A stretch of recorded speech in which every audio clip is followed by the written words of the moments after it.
और 12th पास कर चुके सभी छात्र और छात्राएं, अगर आप ग्रेजुएशन में एडमिशन लेने वाले हैं, बीए, बीएससी, बीकॉम पार्ट 1 में एडमिशन लेने वाले हैं, तो बिल्कुल ध्यान से ये पूरी वीडियो देखिएगा, उसके बाद ही एडमिशन लीजिएगा। कि बहुत सारे छात्र जो है कन्फ्यूजन में रहते हैं कि आखिर हम बीए लें, बीएससी में एडमिशन लें। ज़्यादा कन्फ्यूजन इन दोनों के बीच होता है, और कॉमर्स का तो फिक्स क्राइटेरिया होता है, जो आईकॉम लेते हैं वो कॉमर्स ले लेते हैं। तो इस कंडीशन में आपको बताएंगे कि किस में आखिर एडमिशन लें, जिससे आपका फ्यूचर जो है वो सिक्योर हो जाए और आपको आगे जाकर बहुत ज़्यादा बेनिफिट हो उसका। ठीक है, क्या लेने पे आपकी नौकरी जल्दी लगेगी, चाहे वो सरकारी नौकरी हो या प्राइवेट नौकरी हो, सभी की बात करेंगे। दूसरी बड़ी बात, अब अगर आपका अंग्रेजी वीक है तो क्या बीए ले या बीएससी ले। बहुत सारे छात्रों की इंग्लिश वीक होती है, तो वो सोचते हैं कि हमें क्या लेना चाहिए। तो बिल्कुल ये कन्फ्यूजन आपको यहाँ पे दूर हो जाए।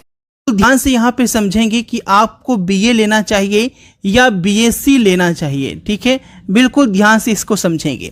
सबसे पहले बात करें कि अगर आप इंटरमीडिएट में अगर आपका साइंस रहा हो, तो ये कोई ज़रूरी नहीं है कि अगर आप साइंस रहा हो तो आप बीएससी ही लेंगे, अब बीए नहीं लेंगे। क्योंकि अगर आप इंटरमीडिएट में साइंस है तो आपको ऑनर्स पेपर लेना होगा ग्रेजुएशन में। अगर किसी सब्जेक्ट में आपका 45% से ऊपर है तो वही सब्जेक्ट आपका ऑनर्स पेपर बन सकता है ग्रेजुएशन में। जैसे मान लीजिए कि फिजिक्स में आपका 45% से ऊपर है, केमिस्ट्री में भी ऊपर है और मैथ में भी ऊपर है, तो आप तीनों में से कोई भी एक ऑनर्स पेपर जो है ग्रेजुएशन में ले सकते हैं। या तो फिजिक्स ऑनर्स ले लें, केमिस्ट्री ले लें, मैथ ऑनर्स ले लें, या अगर बायो में भी आपका 45% से ऊपर है तो आप बायो को भी अपना ऑनर्स पेपर बना सकते हैं। तो ये तो हो गया साइंस का। लेकिन कोई जरूरी नहीं कि आप साइंस में ही एडमिशन लें, आप आर्ट्स में भी एडमिशन ले सकते हैं। देखिए किनको किस में एडमिशन लेना चाहिए, बिल्कुल ध्यान समझिएगा। आपको एडमिशन की जानकारी भी दे देते हैं कि अगर आप ग्रेजुएशन में एडमिशन लेना चाहते हैं तो आप अगर अपनी यूनिवर्सिटी का डेट देखना चाहते हैं कि कैसे ऑनलाइन करें, तो बिहार हेल्प सर्च करके आप देख सकते हैं। किसी भी यूनिवर्सिटी के लिए आपका अपडेट इस पे आपका जारी कर दिया गया है बिहार हेल्प पे। आप यहाँ पे नीचे की ओर जाएंगे और यहाँ पे ठीक है आपको मिल जाएगा बिहार ग्रेजुएशन एडमिशन के लिए। यहाँ पे लिंक दे दिया गया है सभी यूनिवर्सिटी का। जैसे जैसे डेट यहाँ पे आएगा ऑनलाइन लिंक जो है वो एक्टिवेट कर दिया जाएगा। देख सकते हैं नीचे की ओर जाएंगे तो सभी यूनिवर्सिटी का एक एक करके लिंक जो है सामने दे दिया गया है, जहाँ से सीधे आप ऑनलाइन कर सकते हैं। देख सकते हैं मुंगेर यूनिवर्सिटी से लेकर सभी यूनिवर्सिटी का लिंक यहाँ पे प्रोवाइड कर दिया गया है। तो आप यहाँ पे आकर भी देख सकते हैं कहाँ का एडमिशन जो है वो शुरू हो गया है। सबसे पहली बात आपको बता दें कि अगर आपका मकसद है, अगर आपका बिहार बोर्ड के बच्चे, आप सबके लिए एक धमाकेदार खबर। डॉटनेट के बारे में आप तो जानती होंगे, जहां कोई भी सवाल को स्कैन करके आप बस 5 सेकंड में अपने कोई भी सवाल का वीडियो सॉल्यूशन पा सकते हैं। वही डॉटनेट इस बार बिहार में टॉपर्स की लड़ी लगा दी है। यहां पर रहे बच्चे रैंक 1, जी हां रैंक 1 के साथ साथ रैंक 4, रैंक 5, रैंक 7 और रैंक 8 हासिल किए हैं। इस जोश को कायम रखते हुए डॉटनेट ने अपने अगले बैच, जिसका नाम है हासिल बैच, लॉन्च किया है, जो कुछ ही दिनों में शुरू होने वाला है। तो अगर आप कक्षा 10वीं या 12वीं बिहार बोर्ड हिंदी मीडियम में इंग्लिश मीडियम के छात्र हैं तो आज ही जाइए और अपने आप को हासिल बैच के लिए नीचे दिए गए लिंक पर जाकर रजिस्टर करें, जहां 10 साल से अधिक एक्सपीरियंस टीचर की टीम आपको टॉपर बनाने में जी जान लगा देगी। तो जल्दी से जाइए और खुद को रजिस्टर कीजिए। अक्सर है साइंस लेकर कुछ आगे आप लेना चाहते हैं, यानी आप बीएससी करना चाहते हैं या एमएससी करना चाहते हैं, पीजी करना चाहते हैं साइंस से, तो इसलिए आपको साइंस लेना चाहिए। ठीक है, लेकिन अगर आपका रुझान जो है सरकारी नौकरी की तरफ है, आगे जाके आपको सरकारी नौकरी करनी है या गवर्नमेंट जॉब की तैयारी के लिए आप सोच रहे हैं कि इधर 3 साल मेरा ग्रेजुएशन भी होता रहे और 3 साल में कहीं जनरल कंपटीशन की तैयारी भी शुरू कर दूं, अगर आपके दिमाग में कहीं न कहीं ये चल रहा है, क्योंकि अमूमन मैक्सिमम स्टूडेंट्स जो होते हैं बिहार में वो यही सोचते हैं कि इधर ग्रेजुएशन भी चलता रहे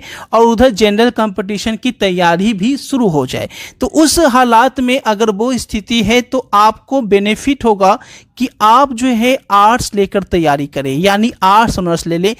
आप आर्ट्स में कोई भी ऑनर्स ले सकते हैं, हिस्ट्री ले सकते हैं, जो आपका दिल करे।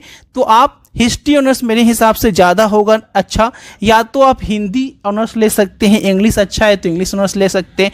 ठीक है, इससे फ़ायदा क्या होगा कि अगर आप गवर्नमेंट जॉब की तैयारी कर रहे हैं तो आप जो है आप आर्ट्स पढ़ेंगे तो आर्ट्स से मैक्सिमम सब्जेक्ट जो है वो आपका जीए जो है कवर हो जाएगा, और जीए कवर करने के लिए ऐसे भी आपको पढ़ना पड़ेगा, तो ये आपका कवर हो जाएगा आर्ट्स से, यानी दोनों तैयारी एक साथ हो जाएगी। और अलग से आप मैथ और रीजनिंग के क्लास जो है कोचिंग में कर ही रहे होंगे। तो इस तरीके से आर्ट्स वालों को फ़ायदा हो जाएगा। अगर वो साइंस का स्टूडेंट है और जनरल कंपटीशन की तैयारी कर रहा है तो 100% उसे मैं सजेस्ट करूंगा कि आप आर्ट्स लेकर तैयारी करें। आगे आईएएस आईपीएस भी बनना चाहते हैं तो आर्ट्स लेकर तैयारी करें, बहुत ज़्यादा हेल्पफुल रहेगा, आपकी पढ़ाई जो है काम आ जाएगी। लेकिन अगर आप साइंस लेकर पढ़ाई करना चाहते हैं कि नहीं हम जनरल कंपटीशन की तैयारी साइंस लेकर करते हैं, तो अब इसलिए आप कर सकते हैं, लेकिन मैं आपको सजेस्ट नहीं करूँगा, क्योंकि अगर आप साइंस लेते हैं तो आपको पढ़ाई करनी पड़ेगी, यानी आपको फिजिक्स केमिस्ट्री मैथ इधर भी पढ़ना पड़ेगा और आप जनरल कंपटीशन की तैयारी करेंगे, क्योंकि यहाँ पे ग्रेजुएशन लेवल की साइंस और मैथ थोड़ी हाई लेवल की होती है, जो कि जनरल कंपटीशन में आपका नहीं पूछा जाता है। जनरल कंपटीशन में जो भी क्वेश्चन आते हैं वो इंटरमीडिएट लेवल के नीचे ही क्वेश्चन पूछे जाते हैं, चाहे वो क्वेश्चन जो है वो आईएएस और आईपीएस का क्यों ना हो। ठीक है, इस बात को आप समझेंगे कि इंटरमीडिएट लेवल की क्वेश्चन ही उठाया जाता है शुरू से लेकर एनसीईआरटी के। तो यहाँ पे आप ग्रेजुएशन में साइंस लेकर कोई आपका एक्स्ट्रा बेनिफिट नहीं होने जा रहा है। ठीक है, लेकिन अगर आपका मकसद है कि आप बीएड भी करना चाहते हैं, आप टीचर लाइन में जाना चाहते हैं, बीएड करना चाहते हैं और आप चाहते हैं कि साइंस से मैं टीचर लाइन में जाऊँ, तो आप ओब्वियसली आप बीएससी के साथ बीएड भी कर सकते हैं। ये भी आप अपने मन मुताबिक कर सकते हैं। तो ये हो गया बीए और बीएससी। ठीक है, बिल्कुल ध्यान से समझिए। बीकॉम वाले स्टूडेंट क्या, अब देखो अगर आपका साइंस है, अगर आपका साइंस रहा हो या आपका कॉमर्स रहा हो, ठीक है, इंटरमीडिएट आपने साइंस लिया हो या कॉमर्स लिया हो, तो कॉमर्स वाले जो है कॉमर्स ही लेंगे, इनके पास कोई ऑप्शन नहीं है तो बीकॉम ही लेंगे। ठीक है, या आर्ट्स ले सकते हैं, बीए ले सकते हैं। ठीक है, आईकॉम वाले भी आर्ट्स ले सकते हैं, कोई टेंशन नहीं भैया। अगर आपको कॉमर्स फील्ड में नहीं जाना है तो आप आर्ट्स लेकर आगे तैयारी कर सकते हैं, लेकिन अगर लगता है कि मुझे कॉमर्स सेक्शन में आगे जाना है, एमकॉम करना है, तो आप बीकॉम ही लें, आपके लिए बेहतर होगा। आईएससी वाले स्टूडेंट जो हैं वो किसी भी फील्ड में जा सकते हैं, वो बीकॉम भी कर सकते हैं, बीए भी कर सकते हैं, बीएससी भी कर सकते हैं, इनके लिए सभी रास्ते खुले हुए हैं। ठीक है, तो आपको जो अच्छा लगे वो आप कर सकते हैं, लेकिन आईएससी के बाद कभी भी बीकॉम पे जाना मेरे हिसाब से अच्छा नहीं होगा। ठीक है, आप चाहे तो बीसीए वगैरह कर सकते हैं। ठीक है, अगर आपको कंप्यूटर एप्लीकेशन की कोर्सेज ही करने हैं तो आप बीसीए कर सकते हैं। बीसीए के बाद आप एमसीए कर सकते हैं, जो कि आपको आगे जाकर जॉब ओरिएंटेड कोर्सेज होता है, और इसके बाद जो आप सेल्फ डिपेंडेंट हो पाएंगे, ना ही आपको गवर्नमेंट जॉब की तैयारी करनी पड़ेगी, आपको अच्छे से नौकरी भी मिल जाएगी और आप अपने पैर पे खड़े भी हो जाएंगे। बीसीए और एमसीए भी कर सकते हैं। अगर आप साइंस लिए हुए हैं तो आप चाहें तो बीबीए भी कर सकते हैं, और ये भी बहुत अच्छा कोर्स होता है जो कि आगे जाके आपके कैरियर में बहुत ज़्यादा हेल्पफुल होगा। तो बीबीए के भी रास्ते आपके लिए खुले हैं। तो सब कुछ इसमें बता दिया गया है, आप अपने मन मुताबिक कोर्सेज का चयन कर सकते हैं। किसी के भी प्रेशर में आकर बिल्कुल चयन ना करें। ऐसा नहीं कि आपका दोस्त जो है साइंस ले रहा है तो आप भी बोलोगे सर मैं भी साइंस ले लेता हूं, वो आर्ट्स ले रहा है तो आप भी आर्ट्स ले लेते हो, ऐसा बिल्कुल ना करें। अब बात कर लेते हैं किसी की इंग्लिश वीक है तो वो क्या करे। देखो, इंग्लिश वीक है तो आप साइंस कॉमर्स इससे कोई फर्क नहीं पड़ता है। इंग्लिश वीक है तो वो आपका पर्टिकुलर इंग्लिश सब्जेक्ट वीक है। ठीक है, आप अलग से इंग्लिश पे फोकस आपको ऐसे भी करना है, क्योंकि किसी भी फील्ड में बिना इंग्लिश के बाबू आज की दुनिया में जॉब आपको नहीं लगने जा रही है। तो इंग्लिश को तो आपको ऐसे ही वीक है तो उसको स्ट्रांग करना ही करना है। अगर आप चाहते हो कि जॉब लेना है तो चाहे वो सरकारी हो या प्राइवेट हो, जॉब लेना है तो इंग्लिश आपको मजबूत करना ही पड़ेगा। ठीक है, तो इंग्लिश वीक है उससे कोई फर्क नहीं पड़ता है।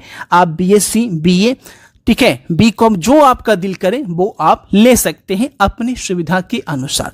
ठीक है, सब कुछ यहाँ पे दे दिया गया है। तो आपको अगर वीडियो पसंद आए तो वीडियो को लाइक और शेयर जरूर करें। चैनल पे पहली बार है, चैनल को सब्सक्राइब करके बेल आइकन क्लिक करें, क्योंकि ऐसे ही महत्वपूर्ण वीडियो आपको इस चैनल पे मिलती रहती है।